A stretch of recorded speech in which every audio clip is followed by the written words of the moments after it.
Bonjour, bienvenue dans Solidarité, le magazine des initiatives solidaires. Ils sont une vingtaine de clowns professionnels et amateurs à sillonner les hôpitaux de Haute-Savoie à la rencontre de jeunes patients hospitalisés pour leur apporter du rire et de la bonne humeur. L'association Les Semeurs de Joie a été créée il y a une dizaine d'années. On regarde le 60 secondes pour comprendre. De joie et de bonne humeur.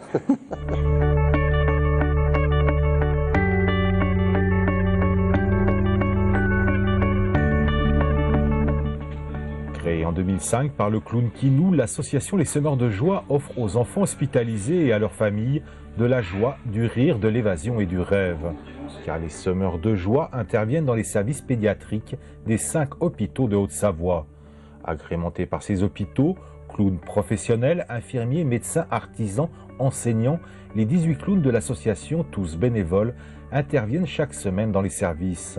Tous ont suivi une formation de clown hospitalier car ils doivent impérativement placer l'enfant au cœur de leur rencontre, sans oublier son âge, son état de santé et ses besoins. En 2015, ils ont réalisé plus de 450 interventions et rencontré plus de 8000 personnes.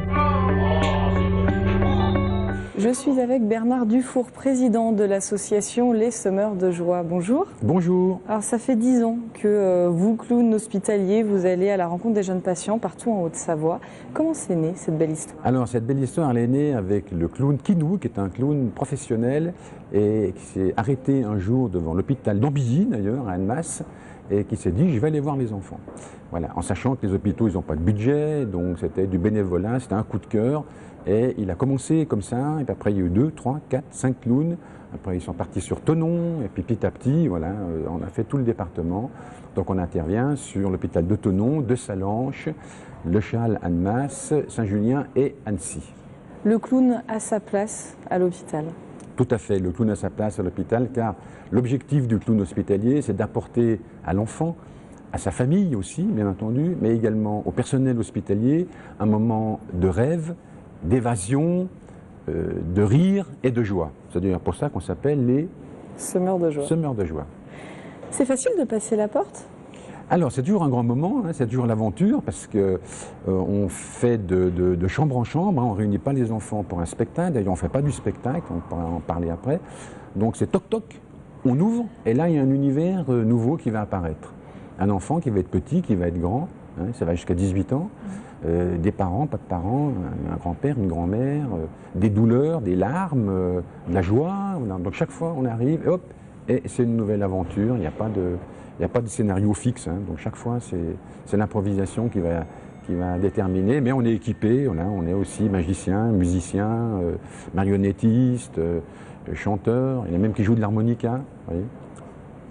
On va voir un petit peu comment ça se passe à travers le reportage de Jean-Paul Crespi et Olivia Boisson, et puis on se retrouve juste après. Très bien, merci.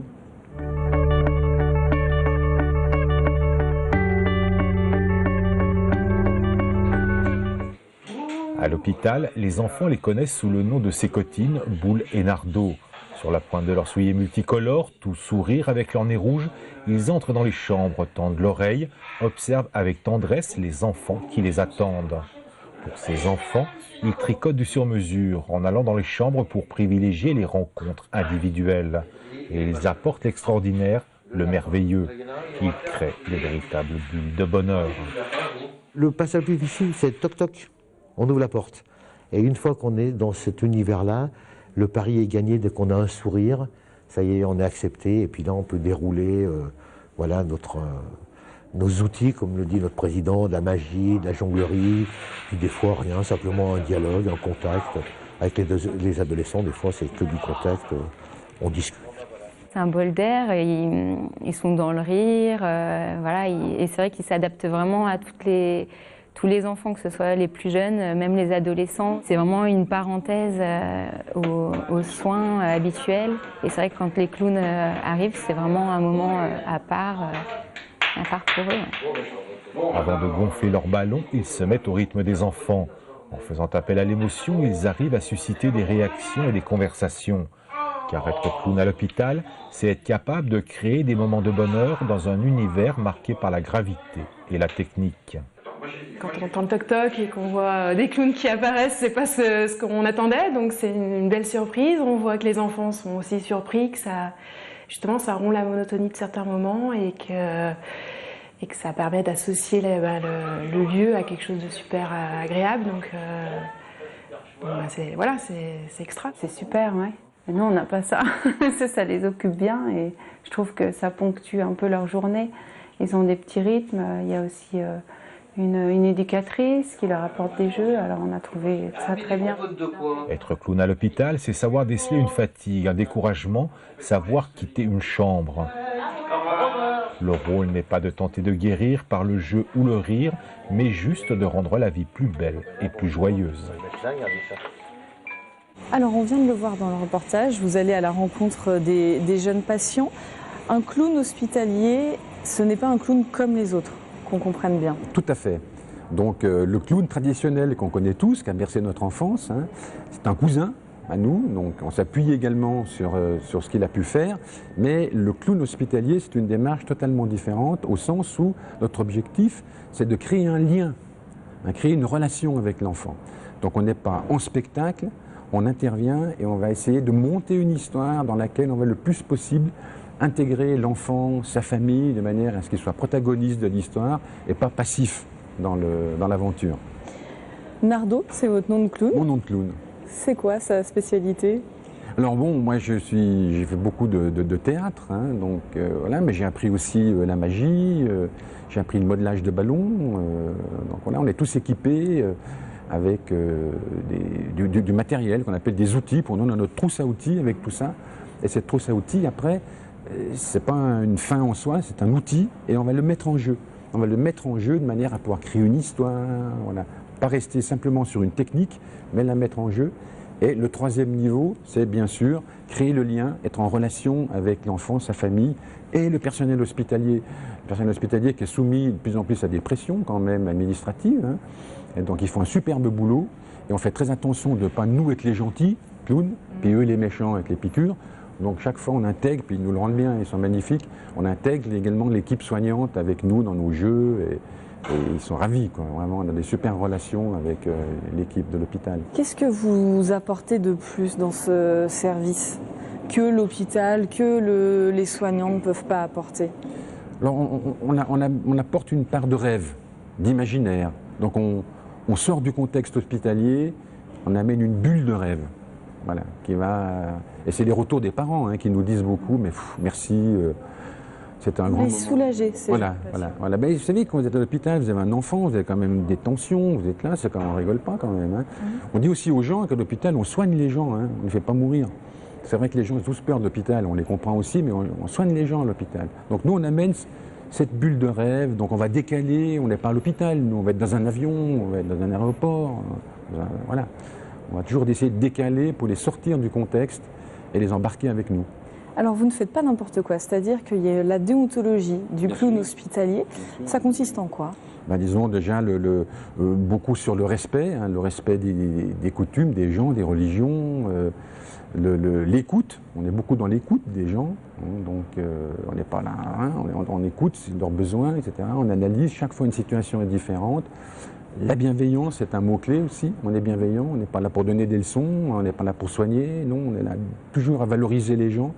Une maman, et voilà, et on va la valoriser, donc on est toujours dans ce mouvement de bienveillance, ce qui fait que ça passe bien aussi, quoi. Alors vous êtes 18 clowns aujourd'hui, 4 en formation. Comment on devient clown hospitalier? Alors on devient, c'est une envie, hein, tout d'un coup, des gens... Parce que ce qu'il faut dire, c'est qu'il y a des professionnels dans l'association qui sont bénévoles et il y a aussi des amateurs, des gens dont ce n'est pas le métier. Vous êtes informaticien. Tout à fait. Voilà. Donc c'est des gens qui ont une envie de donner un peu de leur temps à une association, donc des gens qui aiment bien aussi le clown, qui aiment bien le rire. Donc ils nous appellent et puis après bon, on fait quelques entretiens quand même hein, pour essayer de juger un peu la personne. Et après ils partent en formation, des formations spécifiques qu'on fait. Dernièrement on a fait un samedi spécifique pour les nouveaux. Et puis après ils sont en duo avec quelqu'un de confirmé pendant 1 an. Ils sont en duo et donc là après au bout d'année on considère qu'ils sont, ça y est, ils ont le tampon hein, du clown hospitalier. Ceci dit, on a des formations continues. Donc tous les mois, on a des ateliers où on se réunit et on va travailler les techniques, on va partager nos expériences aussi.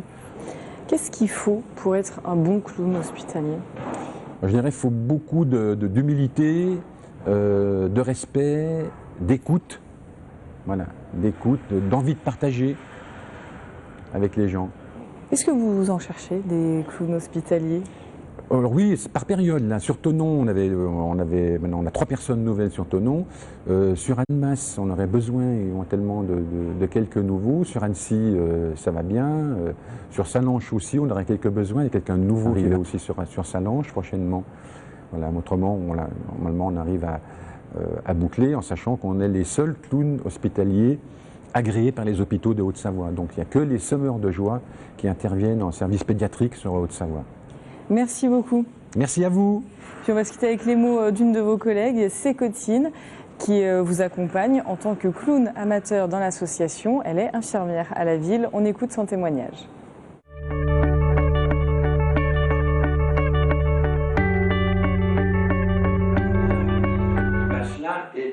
Quand on arrive en clown, c'est une aventure nouvelle chaque fois, donc on ne sait pas ce qu'on va retrouver de l'autre côté, on ne sait pas comment les choses vont se passer. Bon, en général, ça se passe toujours bien. 1, 2, 3.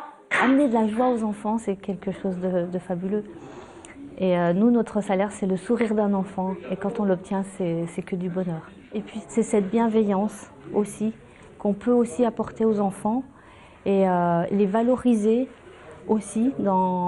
Quand on fait nos tours de magie, c'est pas nous qu'on met en valeur, mais c'est les enfants.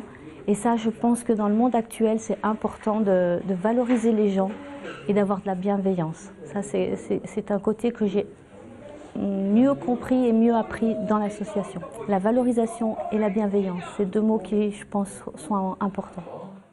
C'est la fin de ce magazine. Merci de l'avoir suivi. Monsieur Boule, le mot de la fin? Alors, mot de la fin, merci d'avoir porté de l'intérêt pour l'association des Semeurs de Joie. Et puis, voilà, peut-être on se reverra dans d'autres circonstances. Vive les clowns! Merci beaucoup. On se retrouve la semaine prochaine pour un nouveau magazine Solidarité. Même heure, même jour.